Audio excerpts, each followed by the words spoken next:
ETF index mutual funds నేర్చుకుని stock మార్కెట్లో రాణించాలనుకుంటున్నారా? వెంటనే ఈ నెంబర్కి కాల్ చేయండి. నమస్తే రమ్మగారు. నమస్తే జయ.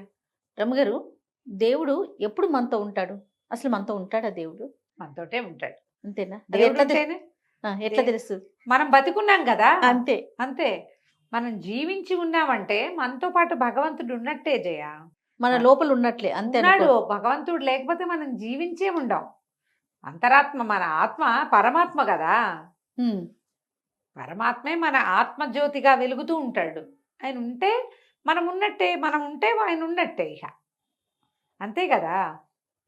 అలా ఒప్పుకోబుద్ధి కాదు. దేవుడు అనేవాడు ఒక ప్రత్యేక పదార్థం. వాడు మన చేయిపుచ్చుకుని నడిపించాలి, మనతో పాటు ఉండాలి, అలా భావిస్తాం. అది వేరు, మనం వేరు. ఆయన వేరు, మనం వేరు, వేరు. అట్లా అనుకుంటాం కదా రమ్మగారు. అట్లా అనిపిస్తా ఉంటుంది. అలా అనిపిస్తుంది. అలా అనిపించటం కూడా కరెక్టే జయ. అదొక పాయింట్.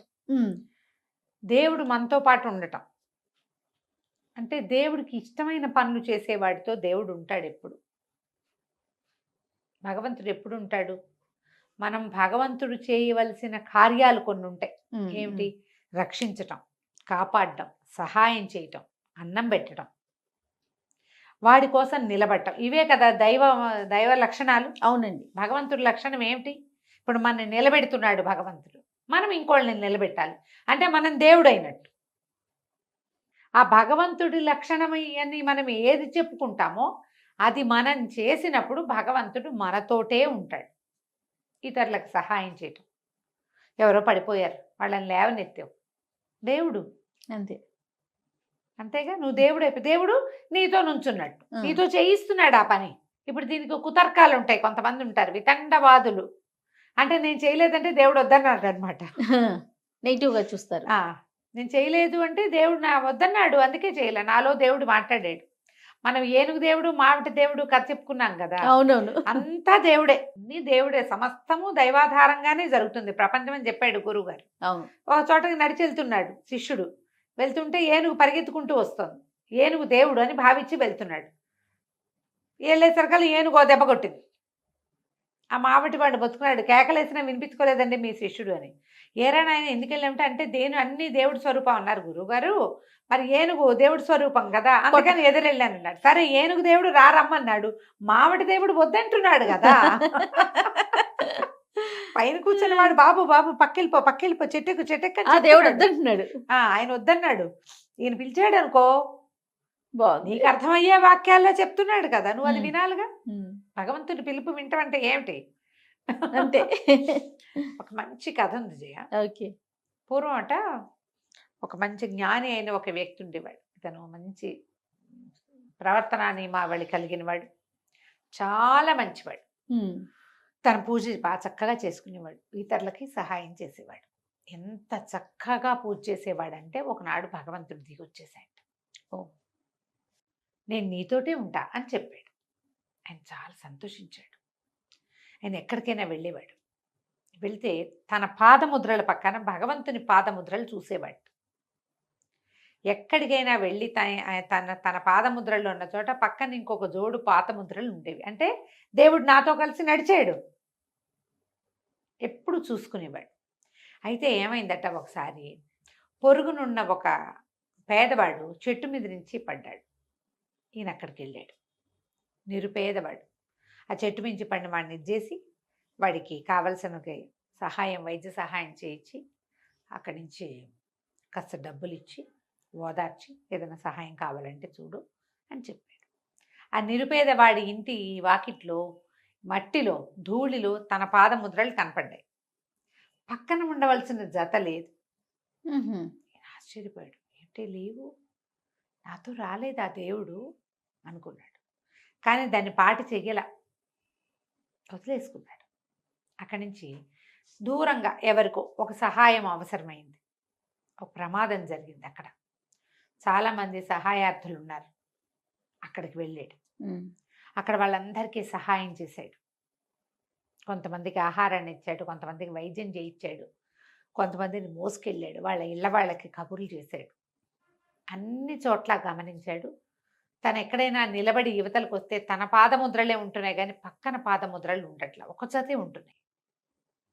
భగవంతుడు నాతో ఉండట్లేదా అనుకున్నాడు. కానీ సరే, ఆయనంతటా ఆయన వచ్చాడు, ఆయనంతటా ఆయన వెళ్తున్నాడు. వెళ్ళిపోయి ఉంటాడు. సరేలే అనుకున్నాడు. ఇట్లా చాలా చోట్ల ఆయన తను సహాయాలు చేయటానికి వెళ్ళినప్పుడు గమనించుకునేవాడు. కొంతకాలానికి ఈయన కుమారుడు మరణించి దుఃఖంలో ఉన్నాడు. ఏం చేయాలో తెలీదు. సరే శ్మశానానికి తీసుకెళ్ళాడు. కుమారుడి చితి వెలిగించాడు. ఇంటికి వచ్చాడు. వాకిట్లో నిలబడి చేయవలసిన క్రియలు చేసి అరిగెక్కి వెనక్కి తిరిగి చూసుకున్నాడు. ఒక జతే పాదముద్రలు ఉన్నాయి. విపరీతంగా ఏడ్చాడు ఆయన. కుమారుడు చనిపోయిన దానికంటే ఎక్కువ. ప్రభువు, అన్నిటికంటే నీ పూజే ముఖ్యం అనుకున్నాను. నాకు దర్శనం ఇవ్వమని నేను అడగకుండానే నువ్వు నాకు దర్శనం ఇచ్చావు. నాతో ఉంటానన్నావు.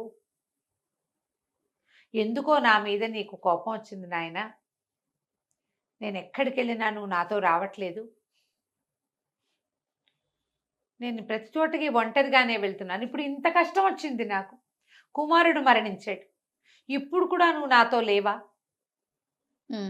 ఇప్పుడు కూడా నువ్వు నాతో ఉండదలుచుకోలేనంత నేరం నేనేం చేశాను?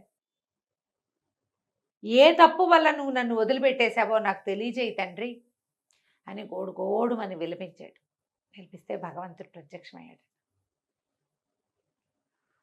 ఈయన మళ్ళీ అడిగాడు, ఎందుకు నన్ను వదిలేసావు? నేను వదిలేయలేదు, నేను నీతోటే ఉన్నా. ఆ పాదముద్రలు ఏవి నీవి కాదు, అవి నావి. నేను నిన్ను ఎత్తుకుని మోసాను. బా, నువ్వు నా భుజాల మీద ఉన్నావు. నువ్వు ఒక పేదవాడిని చూసి వాడికి అన్నం పెట్టావు.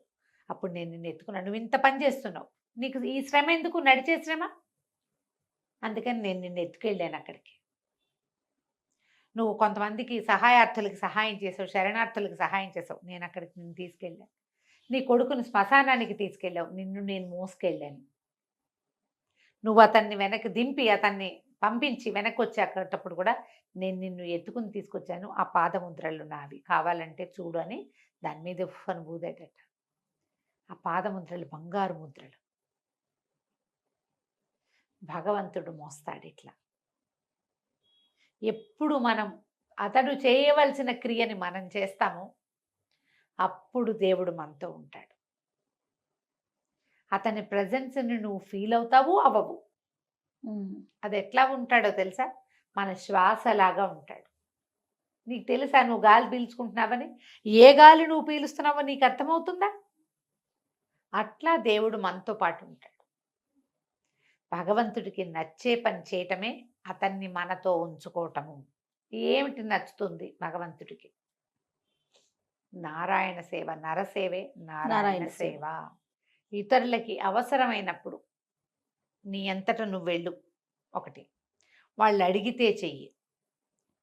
నీ వల్ల కాకపోతే ఇంకొకరిని పంపించు. తృణీకరించకు. ఇప్పుడు మనం అడుగుతాం దేవుడా, మన దేవుడు తృణీకరిస్తున్నాడు కదా అనిపిస్తుంది మనకి. ఏదో కోరుతాం, అది అవ్వదు. వెంటనే మనకు మండిపోతుంది. లేదా మనం ఎవరినో చాలా ప్రేమిస్తాం, వాళ్ళ నుంచి మనకు సెపరేషన్ వస్తుంది. అప్పుడు కూడా మనం దేవుడిని నిందిస్తాం. భగవంతుడు ఏం చేస్తాడు? చూస్తూ ఉంటాడు మన సంగతి. అంతే కదా? ఎట్లా చేస్తాడు? ఇప్పుడు నువ్వు ఏది నీకు కావాలని నువ్వు కోరుకుంటున్నావో అది నీకు కాలాంతరంలో ఇవ్వబడుతుంది. ఇప్పుడు నీకు లేదు దానికి అర్హత, వస్తుంది ఎప్పటికో. దానికోసం ప్రయత్నం చేయి. నువ్వు దానికోసం ఆ అర్హతని పోగొట్టుకునే పని ఏమిటి? నువ్వు భగవంతుడిని దూషించటం. దూషణ చేయకూడదు. వ్యక్తుల్ని పోగొట్టుకుంటాం. ఇంకో వ్యక్తిని తీసుకొస్తాడు. ఒక ద్వారం మూస్తే ఇంకో ద్వారం తెరుస్తాడు. ఈ ద్వారం మూసేసుకున్నది భగవంతుడు కాదు మూసింది, నీ కర్మానుభవమే దాన్ని మూసేసింది. నీకోసం ఇంకోటి రెడీ చేస్తాడు. నువ్వు భగవంతుడిని పట్టుకో, అతన్ని వదిలిపెట్టకు, అతనికి నచ్చే పనులు మానకు. ఎప్పుడు అతని అడుగు జాడలు నీతో పాటే ఉంటాయి. గ్రహించుకోవాలంతే. అద్భుతం రమ్మగారు. బాగుంది కదా? చాలా చాలా బాగుందండి. నమస్తే. నమస్తే.